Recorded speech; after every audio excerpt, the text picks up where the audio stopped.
There's something about the story of getting back home, which is one of the 7 great stories of literature. How do you get back home? Remember when a disaster movie had no villain, no bomb, and nothing to punch? Just 3 freezing men and a room full of engineers doing math on legal pads, and it still kept an entire theater from breathing? That was Apollo 13. It hit theaters in 1995, and on the surface, it's a rough pitch. 3 astronauts fly toward the moon, an oxygen tank blows 2 days in, and the rest of the movie is a very long, very cold drive home. Tom Hanks plays Jim Lovell, the commander who skips the panic and goes straight to, okay, what now? Kevin Bacon's Jack Swigert wasn't supposed to be on this flight at all and spends the movie finding out what that's like. Bill Paxton's Fred Haise spends the movie quietly getting sicker while everyone's too busy not dying to notice. Gary Sinise's Ken Mattingly gets bumped from the mission and then does more from a chair in Houston than anyone managed in space. Ed Harris plays flight director Gene Kranz, immovable as ever, and Kathleen Quinlan plays Marilyn Lovell. Watching the rocket go up, pretty sure it's the last time she'll see her husband. Today, we're counting down 15 weird facts you didn't know about Apollo 13, and stick around for number 1. The 2 lines everybody quotes from this movie, word for word, that nobody in mission control or in space actually said. Now, before we begin, hit that like button and subscribe. Failure is not an option, and neither is scrolling past this video without smashing that button, you silly goose. Okay, Houston, we have a countdown, and it starts with number 15. The Saturn V was actually a basketball. There was no rocket. One of the quietly devastating shots in this movie is Marilyn Lovell standing in the crowd at the Cape, squinting into the Florida sun, watching the Saturn V claw off the pad while she tries very hard not to think about the fact that her husband is leaving for the 4th time and might not be coming back. Kathleen Quinlan sells the entire thing with her eyes. The day they shot it, those eyes were locked on a basketball. Howard's crew rigged a basketball to the top of a C-stand and had Quinlan track it across the sky like it was 3,000 tons of rocket leaving the ground. That's the shot. There's no fire, no smoke, no rumble, just an actress giving one of the best performances of her career to sporting goods on a pole. The rocket got added months later, and how the effects team pulled it off is a story worth sticking around for, and we're going to get to that in number 3. It earned this movie an Oscar nomination for Best Visual Effects. It did not earn the Oscar, and we'll get to that too, and you're going to be annoyed about it. The effects department had months. Quinlan had an afternoon and a basketball. Number 14, the biggest screen on Earth couldn't fit the whole movie. A movie about the unluckiest mission NASA ever flew got unlucky one more time. This time, the villain was a film projector. In 2002, Apollo 13 became the first live-action movie converted for IMAX using a process called DMR, which remastered a film shot on ordinary 35mm into something an IMAX screen could handle without anyone hauling an IMAX camera onto the set. Before that, IMAX was mostly volcanoes and coral reefs. Apollo 13 was the test case. It worked, and every blockbuster IMAX re-release since owes it a thank you card. There's just one problem. The film platters those projections ran on topped out around 2 hours, and this movie runs 140 minutes, so something had to go. IMAX's official version of events says 13 minutes came out. Critics who actually sat through it in 2002 clocked the finished cut at 116 minutes, which is closer to 24 minutes being cut. So either the studio is being generous with its math, or the number 13 got to the press release before anyone else did. It took until the 30th anniversary in 2025 for audiences to finally see the whole thing on an IMAX screen. For 23 years, the biggest, loudest version of this movie was also the one missing pieces. For a film about a mission designated Apollo 13 launched at 13:13 Houston time, that's an awful lot of arguments lost to one specific number. Number Apollo 13, NASA said no. Hollywood called Russia. How do you film actors floating in space before digital effects could fake it? Wires. The same trick Kubrick used on 2001: A Space Odyssey, and it's just as visible. Then Howard ran into Steven Spielberg, who half remembered footage from the Gemini years. NASA bolting a capsule inside an airplane so astronauts could practice climbing out the hatch in midair. He couldn't remember the plane's name, he just knew it was out there. It was the KC-135. The people who flew it called it the Vomit Comet, which should have been the first clue. NASA said no, so the production went shopping for a retired Russian plane that flew the same maneuver on charter, right up until they learned no insurance company on Earth would touch it. Howard admitted he was relieved. Lovell broke the deadlock. No demands, no pulling rank, he just suggested NASA give the movie people one test flight and see if they could hack it.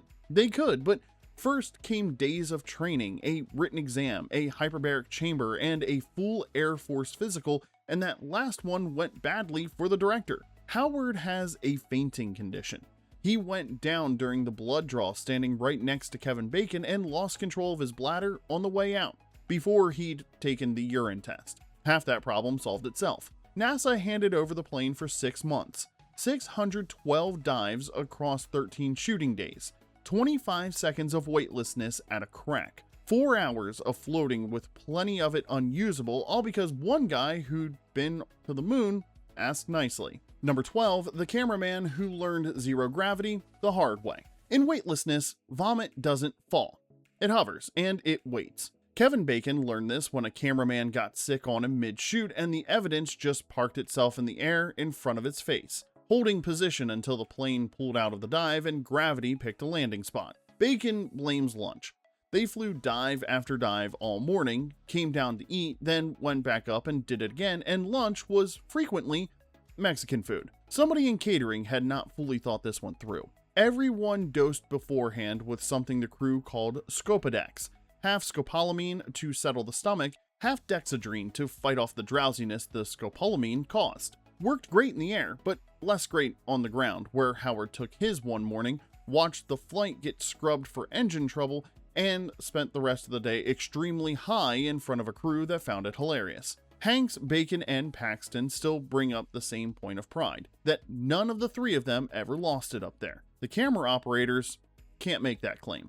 Number 11, they built NASA from scratch. Howard made one rule before a film rolled: no archival NASA footage. Not the launch, not the splashdown, nothing, which meant every spacecraft you see in this movie had to be built. 3 full-size command modules, 3 lunar modules, 2 of each for shooting on separate stages, and 1 built to bolt inside the Vomit Comet and survive being dropped out of the sky repeatedly. The job went to Max Airy of the Kansas Cosmosphere, the outfit that had already restored the real Apollo 13 capsule. He'd worked from original plans and raided his own collection of genuine Apollo parts, then designed the walls and instrument panels to come away so cameras could fit places NASA never intended anyone but astronauts to go. 45 people, 5 months, 1,100 toggle switches per model, plus 1,500 hoses, filters, and fittings. The suits got the same treatment, built to real specs with working cooling systems and a reported price tag around 30 grand each. Then they refrigerated the soundstage until the actor's breath fogged on camera, because a spacecraft losing power gets cold, and Howard wasn't about to fake that either. Every switch on that panel worked.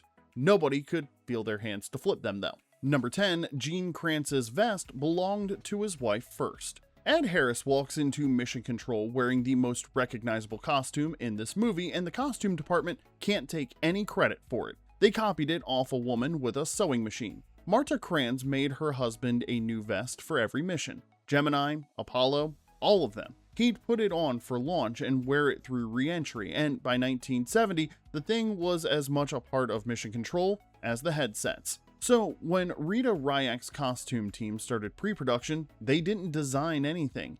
They found Marta and asked her how. She went through dozens of swatches before landing on a match and told them the original was fail, a fine ribbed fabric that turned out to be a nightmare to source. Once they found off-white fail, they rebuilt the vest stitch for stitch, and Harris did the rest. The posture, the voice, the flat, unbothered delivery of a man who has already decided nobody is dying today. The real vest lives at the Smithsonian now. It shows up every October on people who couldn't name the flight director, let alone the woman who sat down and made it. Number 9, they rebuilt reality, then made stuff up. In 1974, a TV movie took the Apollo 13 crisis and used it as background noise for a made-up story about ground controllers falling apart under pressure. Lovell watched it. Lovell was not quiet about how he felt about it either. So, when Hollywood circled back 20 years later, he didn't hand over the rights and walk away. He got involved in all of it.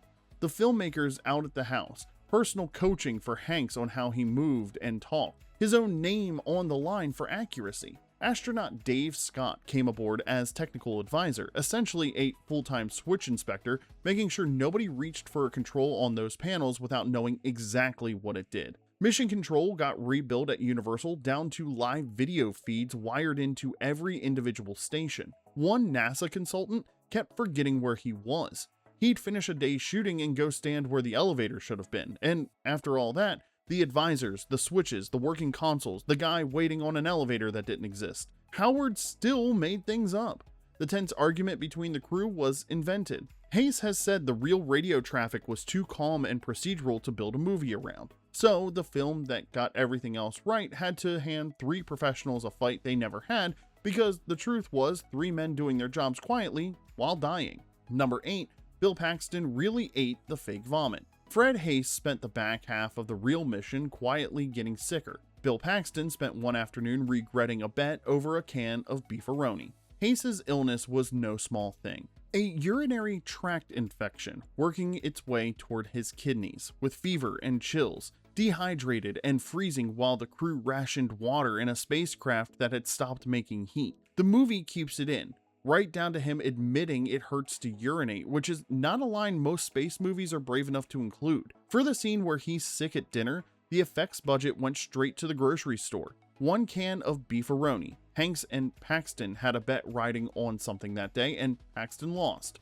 The forfeit was eating whatever was left in the can after the camera stopped. He ate it in front of the whole crew, cold. Other thing about that scene, Paxton's most quoted line in the entire movie, the one where Hayes brags about his appetite, wasn't written and wasn't something Hayes ever said. Gary Busey was visiting the set that day, offered it up, and it went straight into the film. He'd used a version of it 4 years earlier in a movie about surfing bank robbers. Every switch on those panels checked by an astronaut, and the one line everybody can recite came from a guy who just happened to wander in. Now, we're going to take a quick pause. Real crew or movie crew? Who do you think actually held it together better under pressure? Drop your answer below. And if you're enjoying this one, make sure to hit that like button, subscribe, and ring that notification bell. We have 7 more facts to go, and number 1 is the reason half of what you think you remember about this mission is wrong. So let's get back to mission control with number 7, the wedding ring that really went down the drain. Launch morning.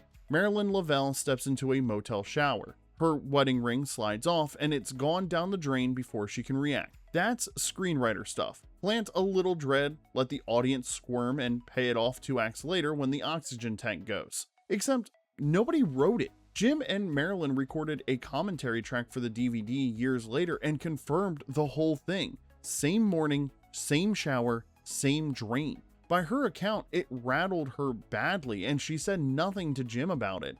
He had enough to carry that day.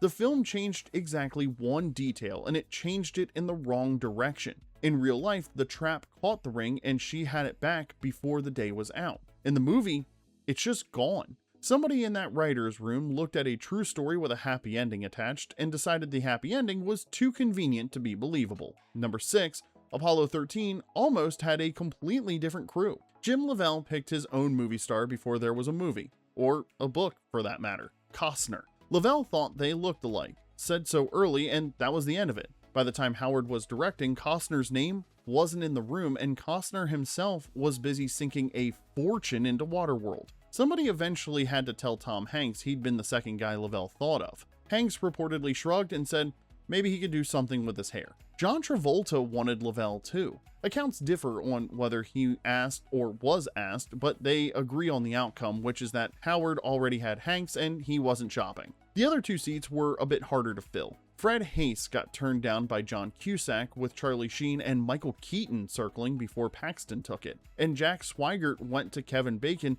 only after Brad Pitt passed on it to make 7, and Val Kilmer passed on it to go fight lions in Africa. Pitt later told a reporter his mother had seen Apollo 13, loved it, and suggested he do more movies like that. He had to explain he'd been offered it and said no. Then he told her to wait until she saw the other one. Number 5, the only astronaut role nobody had to fight for. 3 roles in this movie went through rounds of famous men saying no. Gary Sinise got his by asking. Howard's offer was about as casual as casting gets. Pick any part you want except Lovell, come in, and read for it. That's it. Sinise read the script and went straight for Ken Mattingly, the guy who gets pulled off the flight days before launch, watches it go up without him, then works a simulator until he finds the answer that brings his crew home. No heroics in the moment, just a man being right from a chair on the ground. The reason he got bumped was exposure to rubella. He never caught it. Hayes pointed out decades later that Mattingly was nearly 80 and had still never come down with the thing that cost him the moon.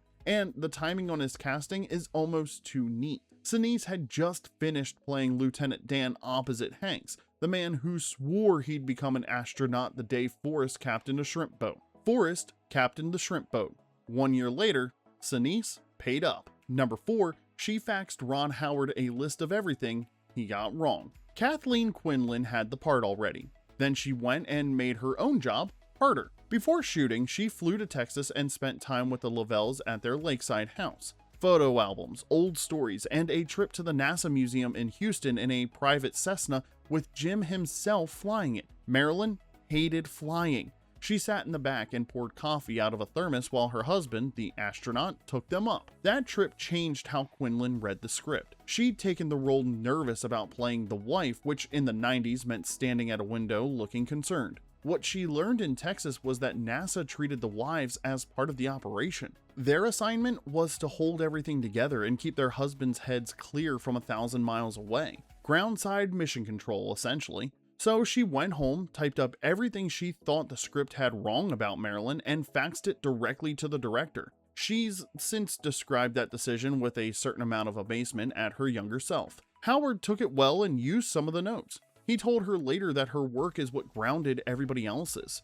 The review that mattered came at the Houston premiere. Quinlan had already seen the film, so she waited outside rather than watch Marilyn watch it. When it let out, Marilyn found her and told her she'd done a great job. Nomination's nice, but that one's better. Number 3, Hollywood fooled a moonwalker. Digital Domain was 2 years old when it got handed the job of launching a Saturn V. Their first attempts looked like a video game, and Rob Legato knew it. Computers back then couldn't fake the small imperfections that make photographed film look like film. So Legato stopped trying to fix it in the computer. He took the digital shot, broke it into frames, and put those frames up on a monitor. Then he re-photographed the monitor with an actual film camera overexposed. The bloom and grain that came back was the exact junk his renders were missing. Problem solved by pointing a camera at a screen. Then Buzz Aldrin saw the movie. Aldrin had run the committee that collected and restored NASA footage from the Apollo years. He came up to Howard afterward to say the film contained shots he'd never seen before, which, coming from the guy in charge of the archive, is roughly the highest compliment available. Howard had to break it to him there was no archive footage in the movie. They'd built all of it. A man who walked on the moon couldn't tell the difference. The Academy could, apparently, and gave Best Visual Effects to Babe. Convincing enough to fool a moonwalker, yet not convincing enough to beat a freaking pig. Number 2, the directors picked Ron Howard.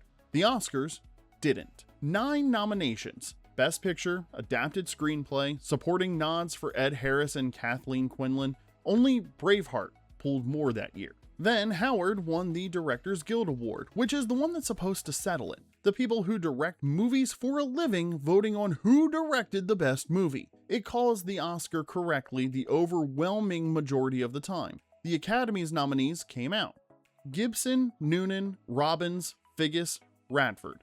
No Howard. Not snubbed for the win, he was left off the ballot entirely. That's happened only a handful of times in the DGA's history. Spielberg once, Ben Affleck once, Howard here. The rest of the night went about as well. 2 wins out of 9 for editing and sound. Braveheart took Best Picture minutes after taking Best Director. Both acting nominees went home empty. The cast did win the SAG Ensemble Prize, which means the industry's actors voted them the best group performance of the year, while the Academy declined to reward a single one of them individually. Howard finally got his Best Director statue 6 years later for A Beautiful Mind. And Oscar goes to Ron Howard. Sometimes the Academy just needs to take a while. Number 1, Hollywood's 2 greatest Apollo 13 lies. 2 lines from this mission are burned into everyone's memory. Neither one was ever said. Let's start with the famous one. Swigert called it in first, and per NASA's own transcript, what he actually reported was that they'd had a problem. Mission Control asked him to repeat it. Lovell came back on and said it again the same way. Past tense both times. The movie moved it to present tense. We've had sounds like a status update. We have sounds like something happening to you right now in the dark 200,000 miles out. The other line has a paper trail. Flight Dynamics Officer Jerry Bostick sat down with screenwriters William Broyles Jr. and Al Reinert, who asked whether anyone in Mission Control ever panicked. Bostick told them no. When something went wrong, the room laid out every option it had, and quitting was never one of them. By Bostick's telling, Broyles seemed antsy to leave, and Bostick figured he'd bored the man senseless. Months later, he learned what actually happened. Broyles got to the car and announced he had the tagline for the entire movie. All that was left was deciding whose mouth to put it in. They gave it to Gene Kranz, and Kranz has said plainly that he never said it. What he actually told that room was closer to a promise that they're bringing the crew home. He liked the fake version enough to name his memoir after it. So, the most quoted line in NASA history sits on the cover of a book under the name of a man who's on record confirming he never actually spoke it. And there you have it. 15 weird facts about Apollo 13. Which one surprised you the most? Let us know in the comment section below. Subscribe now and send this to the friend who still thinks Gene Kranz actually said the line on the poster. He didn't, but you can send it to him anyway. Until next time, failure is not an option. Neither, it turns out, was anyone in this movie actually saying that line. So remember, this is Remember When.